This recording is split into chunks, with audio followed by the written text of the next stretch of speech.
역대하 32장 25절로 33절. 히스기야가 마음이 교만하여 그 받은 은혜를 보답하지 아니하므로 진노가 그와 유다와 예루살렘에 내리게 되었더니 히스기야가 마음의 교만함을 뉘우치고 예루살렘 주민들도 그와 같이 하였으므로 여호와의 진노가 히스기야의 생전에는 그들에게 내리지 아니하니라. 히스기야가 부와 영광이 지극한지라.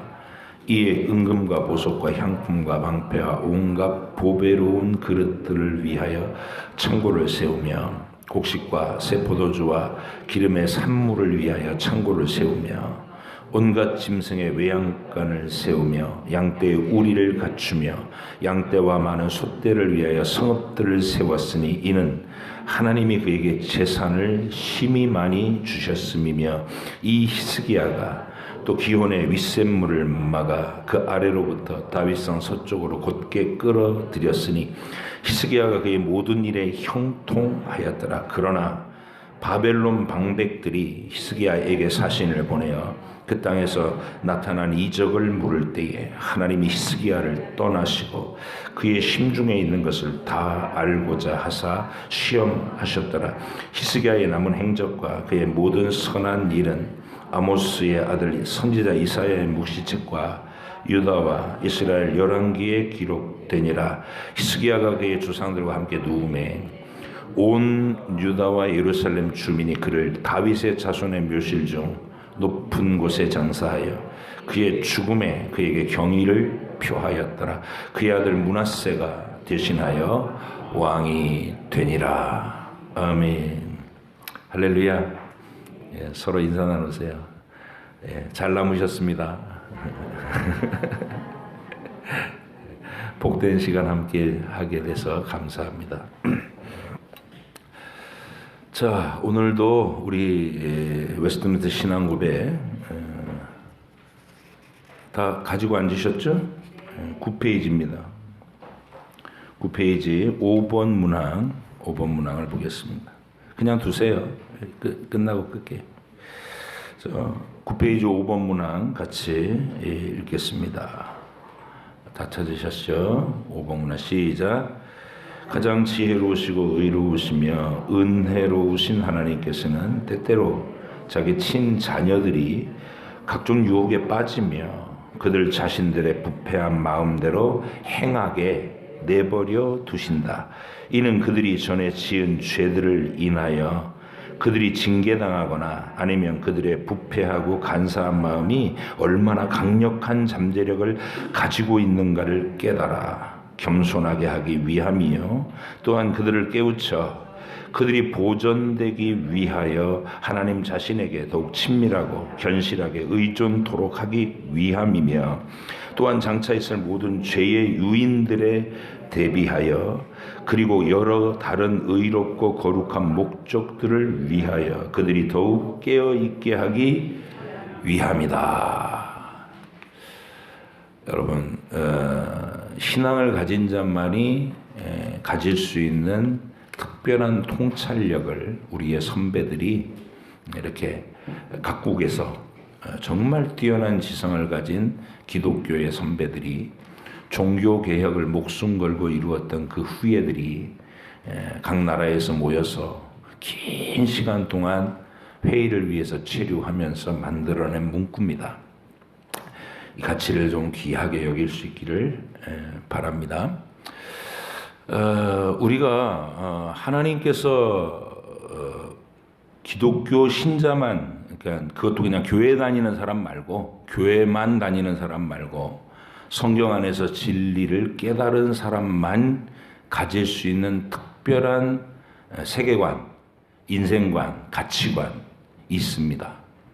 그건 뭐냐면 이 땅의 인생이라고 하는 본질을 아는 거예요. 아담이 타락한 즉시 하나님은 아담을 에덴 동산에서 내보냅니다. 이유가 뭘까요? 하나님을 잃어버렸는데 육신은 건강해가지고 늙지도 않고 죽지도 않아. 능력은 뛰어나고 지성은 말할 수 없이 막 끝끝내 발전해요. 그럼 어떻게 될까요? 그게 마귀예요. 그게 마귀라고. 하나님을 놓쳤는데, 하나님하고 결별했는데 죽지도 않아. 아쉬운 것도 없어.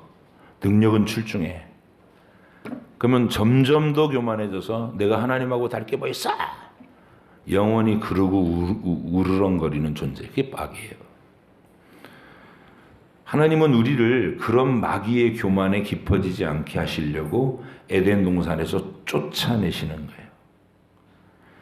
쫓아내시면서 하신 얘기가 뭐죠? 여자한테는 혹독한 여자의 일생을 맡기세요. 우리가 문학 작품들 중에서 여자의 일생 그러면 벌써 막 가슴이 이렇게 아프잖아요. 인류 역사에서 인류의 여인들이, 어머니들이, 소녀들이 겪었을 그 비참함, 늘 남편의 지배 아래 놓여 있고 가부장적인 어떤 사회 제도 속에서 권리도 행사하지 못하고 짐승 취급받고 물건 취급받고 사고 팔리고 유린당하고, 그게 여자의 하나님 없이 내 마음대로 살아가는 쪽을 선택하고 그걸로 아담을 유혹했던 하와가 겪어야 될 하와의 인생입니다. 그리고 아담에게는 뭐라고 그러셨죠? 네가 이렇게 하였으니, 네가 여자의 말을 듣고 이렇게 하였으니, 하나님을 버렸으니 그 말이에요. 이제부터는 땅이 너에게 협조하지 않을 것이다.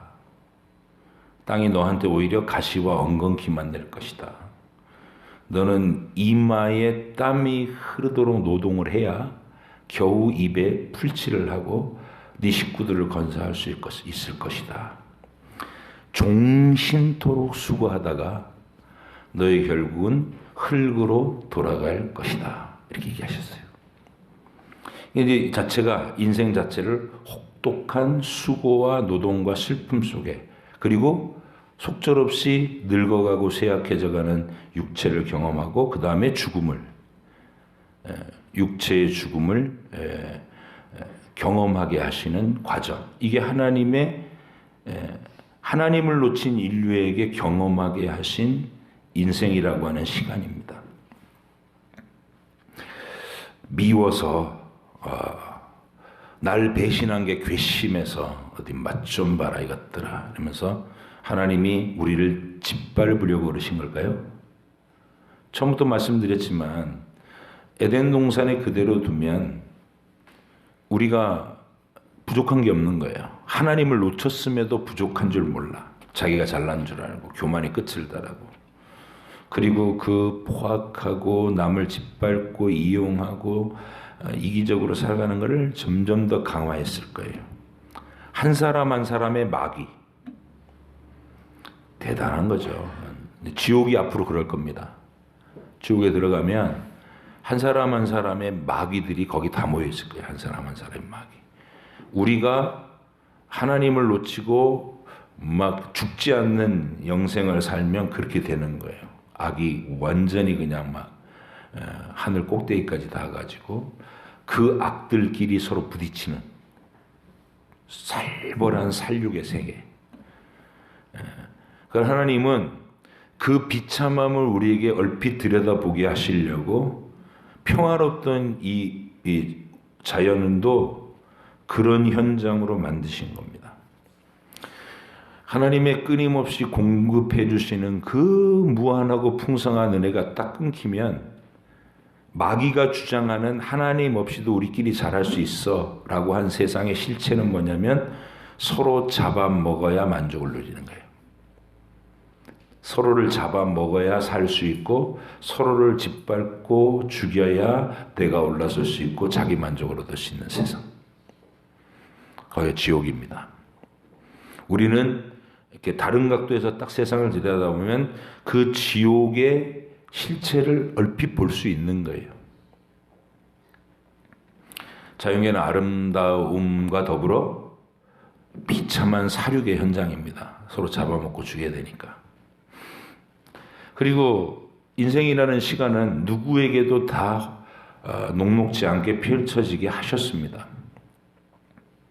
그게 하나님의 계획입니다. 뭐 배우라고요? 한계를 앓으라고.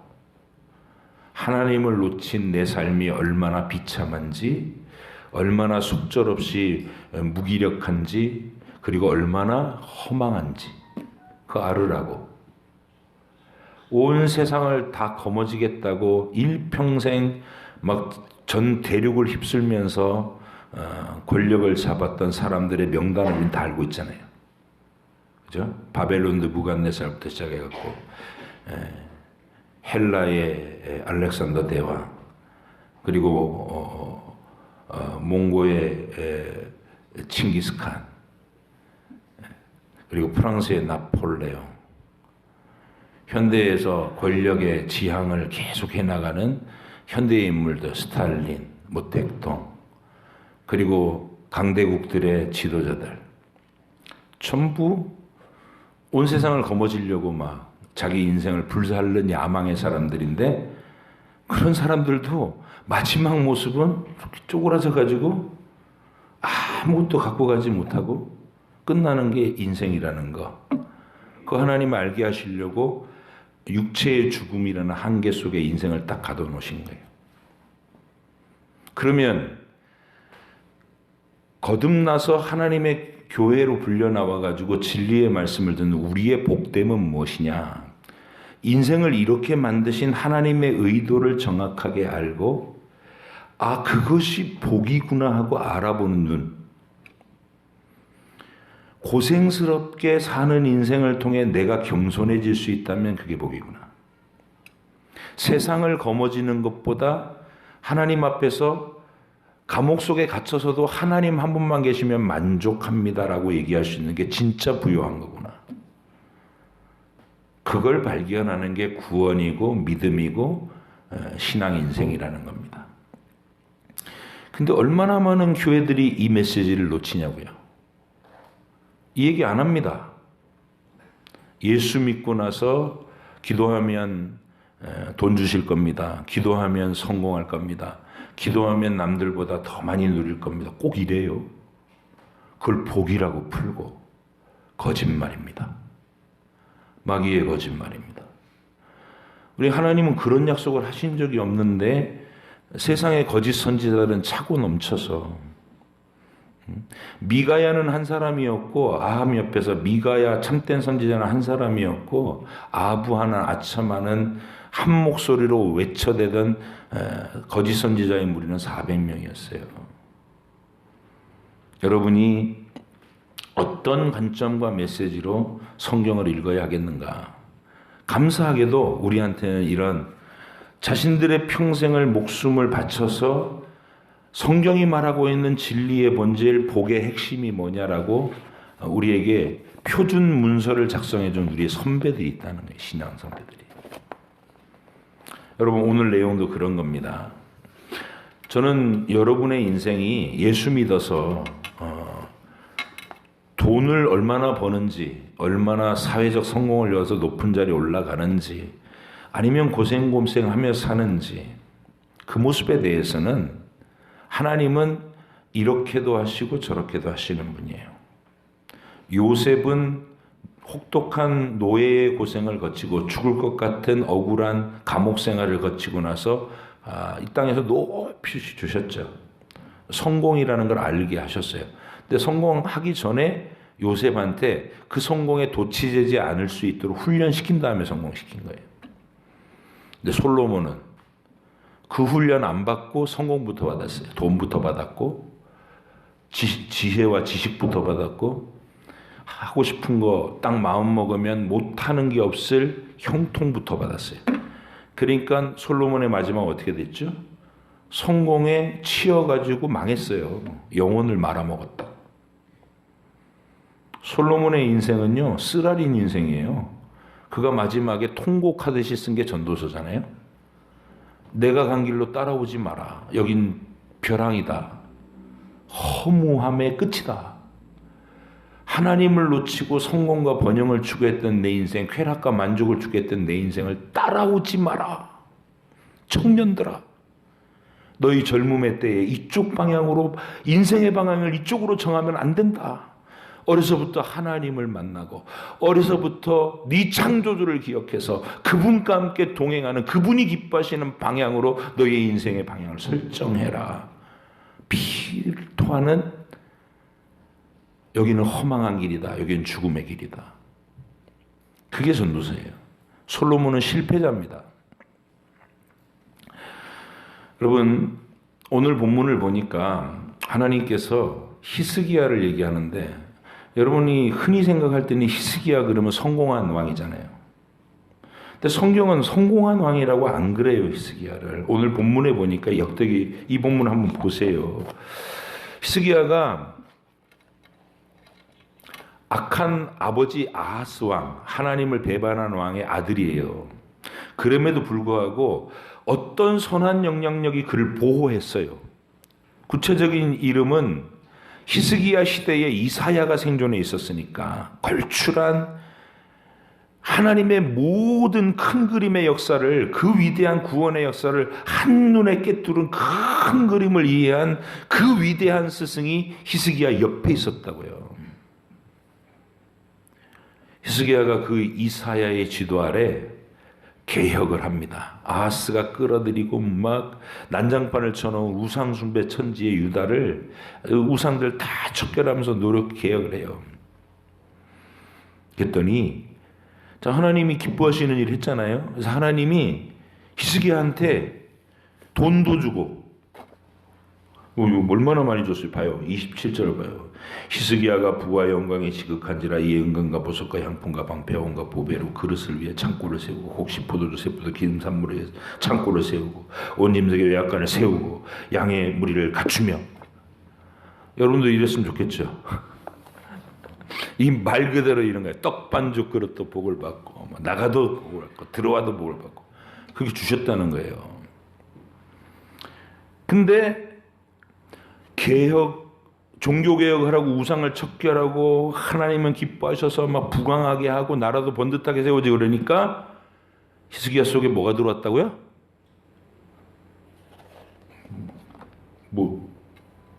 25절 읽어봐요. 뭐가 들어왔다고요?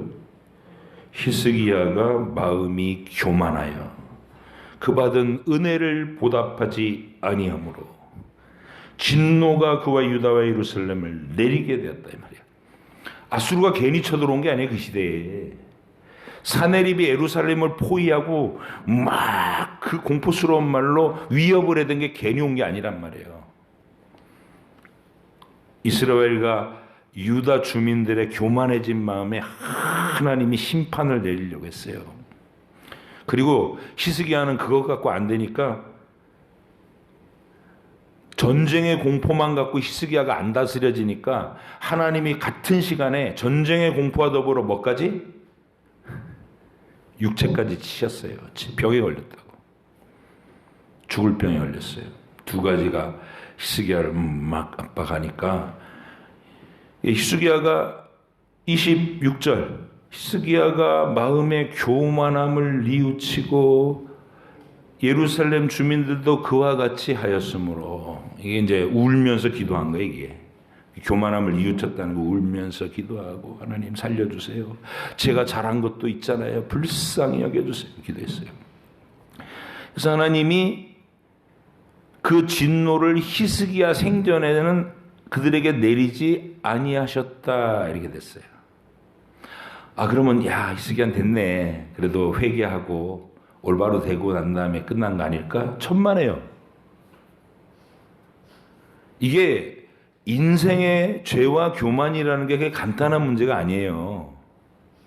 히스기야는 하나님 살려주세요 그 말을 하면서도 그 전쟁 아수르가 막 공격해오는 그 포위전을 어떻게 하면 우리가 버텨낼 수 있을까 이런 구상해가지고 성벽을 막 보수하고 바깥에 있는 기온의 샘물을 그 바위산 거의 1km에 달하는 그 산을 통째로 뚫어 흙이 아니에요.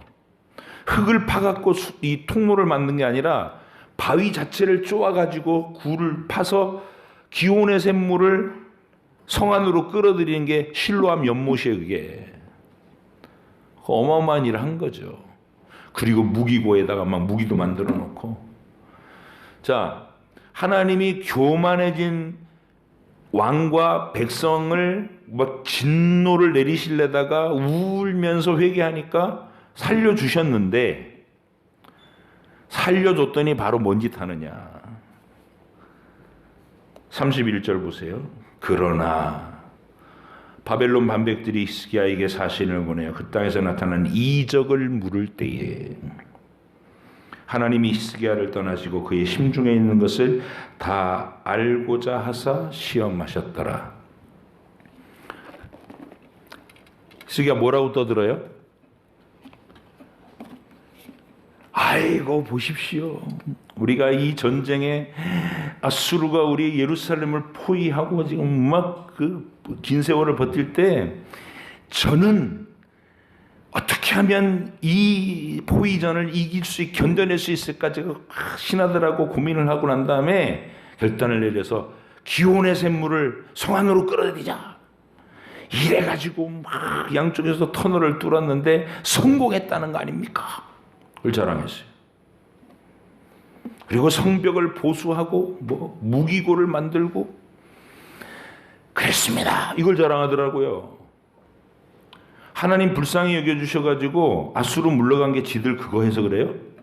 여러분 성경을 열왕기를 실제 상황을 읽어보면 전혀 다르죠.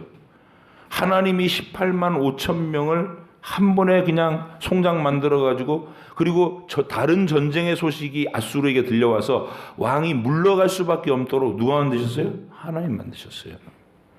히스기야 그거 자랑 안 합니다. 병에서 노인받아 15년을 연장받았어요. 근데 하나님이 히스기야가 또 이 못된 짓을 하고 자기 자랑하는 짓을 하니까 야, 넌 안 되겠다. 너 도로 죽어라. 그러지 않아요. 한 번 주신 15년 연장은 15년 연장이에요. 근데 그 15년 갖고 히스기야 한 일은 뭘까요? 그 15년 연장받은 한 2, 3년 후에 므낫세가 태어났어요. 그러면 그 애를 잘 길렀어야 될 거 아니에요. 희대의 악마를 만들어 놨어요. 아니요, 이스라엘 역사에서 이스라엘 천년의 역사를 통째로 말아먹은 왕이 므낫세예요. 하나님 배반하는 우상 숭배를 시달려서.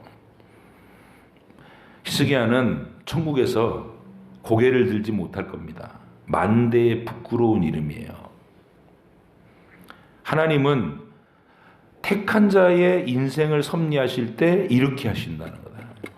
우리의 죄성이 얼마나 끈덕진지를 그 죄가 그냥 마음대로 발휘하도록 내버려 두심으로써 지갈 길을 가게 하심으로써 그 징계의 길을 가보고 그 끝이 얼마나 비참한지 얼마나 허망한지 얼마나 부끄러운지를 깨닫게 하시려고 그렇게 하신다. 그리고 이런 성경의 기록에 있는 우리로서는 내가 나를 의지하면 안 되겠구나. 내 자랑을 하면 안 되겠구나. 오직 하나님께 의지해야 되겠구나. 이거를 깊이 뼈에 새기도록 그렇게 섭리하신다 이 말씀입니다. 하나님의 섭리는 우리 입맛에 맞도록 뭐 달라고 하면 도깨비 방망이처럼 뚝딱뚝딱뚝딱 해주는 게 복이 아니고 우리의 인생에 내 본질, 내 속에 저마다 죄의 본성은 거의 비슷한데 개성이 덧입혀져 갖고 자기의 본질에 있는 죄의 양상은 다 달라요. 그래서 그거를 집념 어린 사랑으로 다루어 주시기 위해서 내 인생이 펼쳐지는 거예요. 여러분은 하나님의 그 간섭하시는 사랑 속에 들어와 있다는 사실을 감사하시기 바랍니다. 그리고 하나님이 펼치시는 하루하루에 대해서 토달지 말고 불평하지 말고 생각하시라. 그래서 성경에서 이런 하나님의 각별하신 섭리를 깨달은 우리의 성경 속 선배들은 뭐라고 얘기하냐 지혜로 형통한 날에는 기뻐하고 곤고한 날에는 생각하라. 형통한 날에는 찬송하고 공고한 날에는 회개하라, 그 말이에요. 그래서 여러분과 제가 앞으로 우리의 인생은 아무리 뭐 잘 살아도 기도 제목은 늘 있고, 부모님들이 뜨거운 믿음을 가지신 분들이 그 뜨거운 믿음, 막 철저한 믿음으로 자기 관리 잘 되시는 분들이 있어요. 모세 같은 사람, 사무엘 같은 사람. 네. 근데 그런 사람들이요, 그 자체로도 또 교만이 될까봐. 네. 사무엘이 인생을 한번 쭉 이렇게 따라가 보세요. 흠잡을 때가 있나요? 별로 없죠. 어려서부터 하나님께 드려져 가지고 사무엘의 인생에서 흠잡을 데가 없어요. 스스로 얘기할 때도 내가 누구의 양이나 소나 이런 걸 탐내거나 뇌물을 받거나 재판을 어그러진 게 한 게 있었더냐, 이렇게 얘기해. 자신이 있었다는 거예요. 그런 거였어. 그럼 그게 자기 자랑이 될까 봐. 하나님을 자랑하지 않고 자기 확신, 자기 자랑, 자기가 얼마나 도덕적으로 살았는지, 얼마나 경건하게 살았는지를 내세우는 자리에 가면 그거는 하나님을 놓친 마음이 되는 거예요. 그래서 신기하게도요, 성경 속에 걸출한 믿음의 사람들이 자식들 신앙교육에 성공 못해요. 희한하죠? 모세의 아들들, 모세의 후손들 부끄러워요. 사사기에 등장하는 그 우상단지 섬기는 미가의 집에 개인 제사장으로 고용돼 갖고 뻘짓하는 레위인, 그 친구가 모세의 후손이에요. 사무엘도 그 아들들이 신통치 않았어요. 겸손하게 하시는 거다. 인간의 노력과 자기 완벽한 자기 관리가 답이 아니다. 하나님을 매 순간마다 철저히 의지하고 내 안에 얼마나 극악스럽고 끈질긴 죄성이 들어있는지를 깨닫고 전적으로 하나님만 높이는 믿음에 도달하는 것. 그게 우리가 회복해야 될 천국의 본질이다. 여러분이 이 비밀을 공감하시기를 원하고, 그걸 공감했으면 그런 가치관으로 인생을 보는 겁니다. 얼마나 내 뜻대로 떵떵거리며 성공했느냐가 중요한 게 아니라 하나님을 얼마나 깊이 만났는가. 이게 우리의 진정한 성공의 기준이 돼야 된다. 이 관점이 우리 모두에게 확고해지시기를 간절히 바랍니다. 그리고 하나님과 그 확실한 만남이 이루어지면 어떤 인생을 펼쳐도 부끄럽지 않습니다. 바울이 부끄러운가요? 절대로 안 부끄럽죠. 바울은 예수님 모르고 자기 능력을 의지해 살아갈 때는 전도가 아주 유망한 청년이었어요. 이 사람은 몇백 년 만에 한 사람 나올까 말까 한 위대한 랍비가 될 자질이 있다. 구약 성경을 완전히 빠삭하게 한다. 그런 모든 율법학자들이 이야, 이 청년 하고 기대했던 사람이야. 그때 바울이 했던 짓은 그리스도인 죽이러 다닌 것밖에 없어요.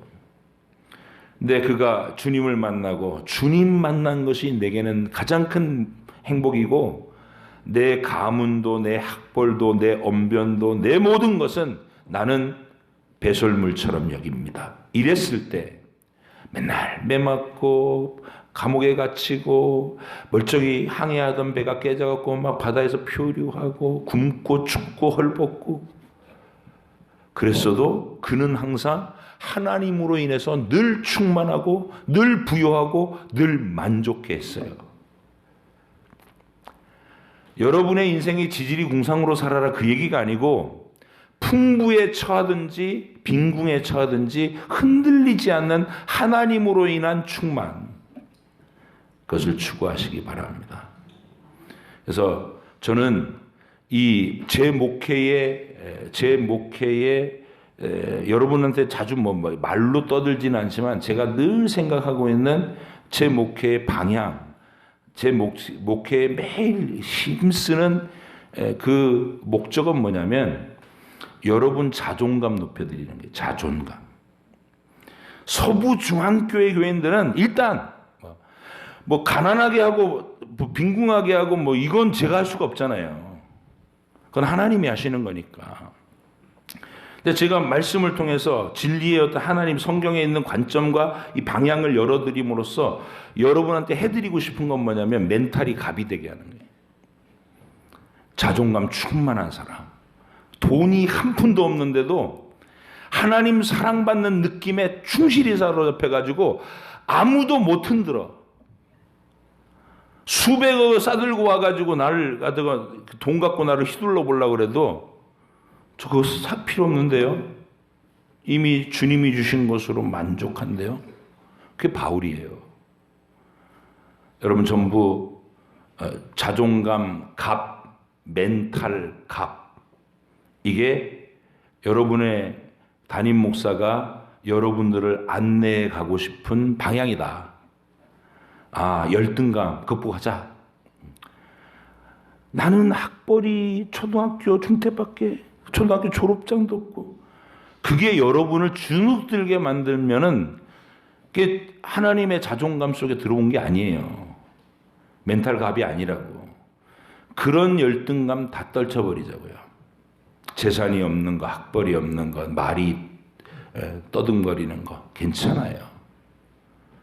우리는 하나님을 제대로 만나고 성경을 깊이 매일매일 성실하게 묵상하면 자존갑이 될 수 있다. 멘탈 갑이 될 수 있다. 어떤 것도 여러분을 못 흔든다. 그게 우리가 목표하고 다가갈 주님이 표대 되신 그 길이에요. 우리 중에 이미 그런 분들이 많아요. 육체의 질병으로 너무 고통스러운 속에 있어도 절망하는 탄식 소리 안 내요.